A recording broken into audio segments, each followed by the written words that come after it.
High म राम लामा अनि फेरि म तपाईँहरूलाई फेरि अर्को भिडियो जोटेरोको बारेमा लिएर आएको छु र यो भिडियोमा चाहिँ माइक्रोसफ्ट वर्डमा कसरी जोटेरो एडअन ल्याउने भनेर सिकाउने छु र माइक्रोसफ्ट वर्डमा एडअन आएपछि एकदमै सजिलो हुन्छ रेफरेन्स माइक्रोसफ्ट वर्डमा किनभने हामीले most of the time Microsoft वर्डमा नै हामीले एसाइनमेन्ट लेखिरहेको हुन्छौँ र माइक्रोसफ्ट वर्डमा चाहिँ कसरी अब एडअन ल्याउने कसरी जोडेर चलाउने भन्ने कुरो सिकाउने छु र एकदमै यो इजी छ र तपाईँले आफ्नो माइक्रोसफ्ट वर्ड खोल्नुपर्छ।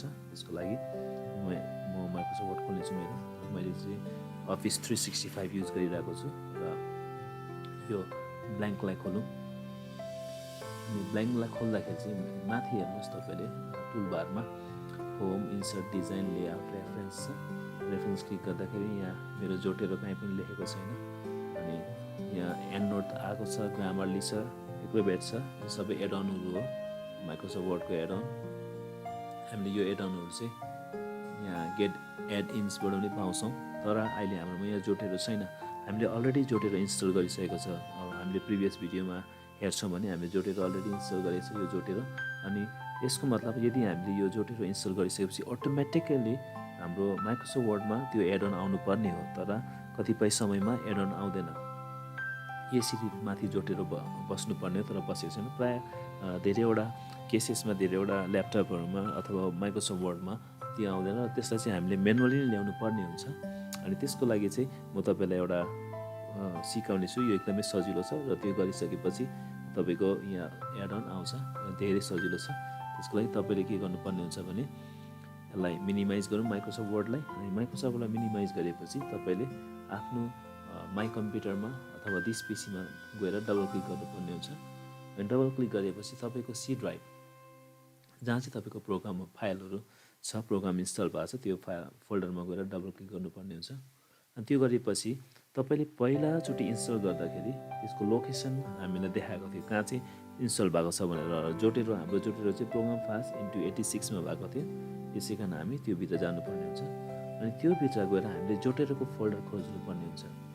अनि यहाँ धेरैवटा इन्स्टल भएको कुरोहरू छ र म तल सिधै जानेछु जोटेरो जी अथवा जेट। अनि यहाँ गएपछि जोटेरोको फोल्डर छ, यसलाई डबल क्लिक गर्नुपर्ने हुन्छ।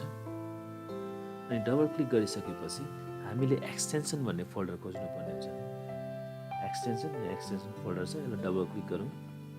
अनि एक्सटेन्सन क्लिक गर्दाखेरि चाहिँ हामीलाई यहाँ जोटेरो ओपन अफिस भन्ने आएको छ, अनि जोटेरो विन वर्ड भन्ने आएको छ।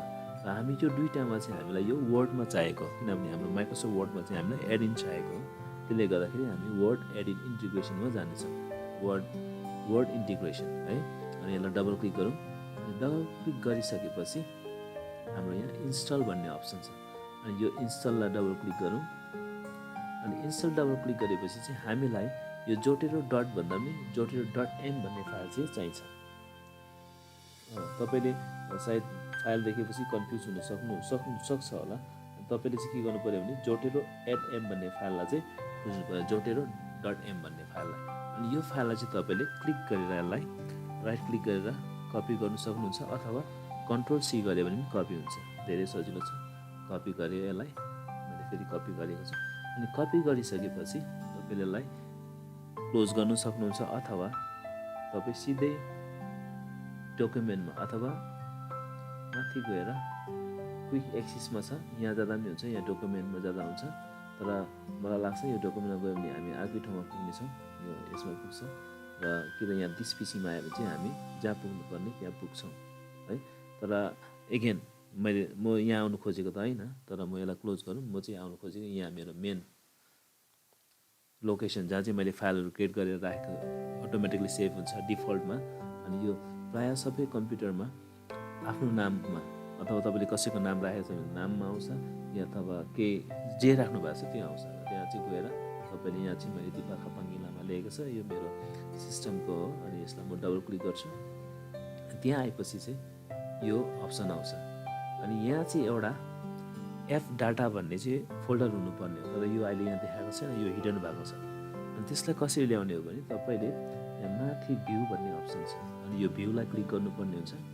अनि भ्यूलाई क्लिक गरेपछि यहाँ अप्सन छ तपाईँको हिडन आइटम्स भनेर, यो चाहिँ अनचेक छ। अनि जसको कारणले गर्दा यहाँ हाइड भएको छ त्यो फोल्डर। अनि त्यसपछि हामीले यहाँ हिडनलाई क्लिक गऱ्यो भने यहाँ एप डाटा भन्ने अप्सन आयो देख्नुभयो तपाईँले। यसलाई क्लोज गरौँ, एप डाटा हरायो। फेरि यसलाई क्लिक गरौँ, एप डाटा आयो। अनि यो एप डाटा चाहिँ हामीलाई चाहिएको, अनि यसलाई डबल क्लिक गर्नुपर्छ एप डाटालाई। ओके, डबल क्लिक गरिसकेपछि हामीलाई रोमिङ फाइल चाहियो, यो रोमिङ, डबल क्लिक।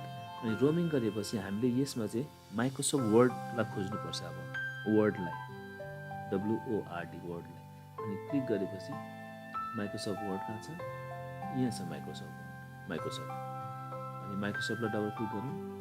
अनि माइक्रोसफ्टमा अब हामीलाई यहाँ पावर पोइन्ट पनि छ, अफिस पनि छ, एक्सेलहरू पनि छ, तर हामीलाई चाहिँ कहाँ चाहिएको, वर्डमा चाहिएको। हामी सिधै वर्डमा छौँ, WORD वर्डमा डबल क्लिक गरौँ वर्डलाई। अनि वर्डलाई गएपछि हामीले स्टार्टअप फोल्डरलाई हेर्नुपर्छ। स्टार्टअप है, यो फोल्डरहरू होइन, यो स्टार्टअपमा हो। डबल क्लिक गरौँ स्टार्टअपलाई। अनि यहाँ फोल्डर एम्प्टी छ, यसमा चाहिँ हामीले यसलाई अघि कपी गरेको कुरोलाई पेस्ट गर्नुपर्छ। सजिलो छ। पेस्ट भइसकेपछि यसलाई क्लोज गरिदिउँ। अनि यो माइक्रोसफ्ट वर्ड हामीले अघि नै अन गरिरहेको थियौँ, यहाँ यसलाई अब क्लोज गरेर यसलाई रिस्टार्ट गरौँ माइक्रोसफ्ट वर्डलाई। कम्प्युटरलाई रिस्टार्ट गर्ने होइन, ल्यापटपलाई रिस्टार्ट गर्ने होइन, तर माइक्रोसफ्ट वर्डलाई। अब फेरि माइक्रोसफ्ट वर्ड खोल्नु। ओके, मैले खोलेको छु र ब्ल्याङ्क डकुमेन्टमा क्लिक गरौँ। अनि ब्ल्याङ्क डकुमेन्टलाई क्लिक गरिसकेपछि तपाईँले अब माथि यहाँ एउटा चेन्जेस आएको देख्नुहुन्छ, जोटेरो। अघि जोटेरो यहाँ थिएन, अहिले जोटेरो आएको छ। एन्ड यो प्रकारले चाहिँ हामीले आफ्नो टुलबारमा एड अन जोटेरो मिसिङ भएकोलाई सल्भ गर्न सक्छौँ, जोटेरो। अनि त्यो अघि म धेरै ठाउँमा गएँ, हाइड अनहाइड गर्दै होइन, त्यसको लागि यहाँ डबल क्लिक गरेँ। अनि फेरि त्यो फोल्डरलाई हाइड गरेको राम्रो छ, किनभने सिस्टम फाइल हाइड गरिदियो। अनि यस प्रकारले तपाईँले आफ्नो फाइललाई सल्भ गर्न सक्नुहुन्छ। अनि त्यसको लागि सर्टकट पनि छ। हामी त्यहाँ फोल्डरमा गएर एप डाटालाई खोज्नुको साटो हामी डाइरेक्ट सर्टकट पनि जान सक्छौँ। त्यसको लागि चाहिँ तपाईँले विन्डो र R गर्नुपर्छ। अनि त्यहाँ कमान्ड रन आउँछ, रनमा चाहिँ के गर्नु पऱ्यो, सी गरेर युजर्स तपाईँको के छ नाम, यहाँ त्यो नाम लेख्यो। अनि एप डाटा रोमिङ माइक्रोसफ्ट गरेर इन्टर गर्नुभयो भने तपाईँ स्टार्टअपमा आउनुहुन्छ, अनि त्यहाँ पेस्ट गर्न सक्नुहुनेछ। अनि यस प्रकारले तपाईँले आफ्नो मिसिङ जोटेरो एडअनलाई सल्भ गर्न सक्नुहुनेछ। यदि तपाईँ कन्फ्युज हुनुभयो भने फेरि तपाईँलाई जोटेरो ल्याउन सकेन, मिसिङ ल्याउन सकेन भने तपाईँले मलाई कमेन्ट लेखेर पठाउन सक्नुहुन्छ र म तपाईँलाई जतिसक्दो चाँडै उत्तर दिने कोसिस गर्नेछु। हुन्छ, धन्यवाद।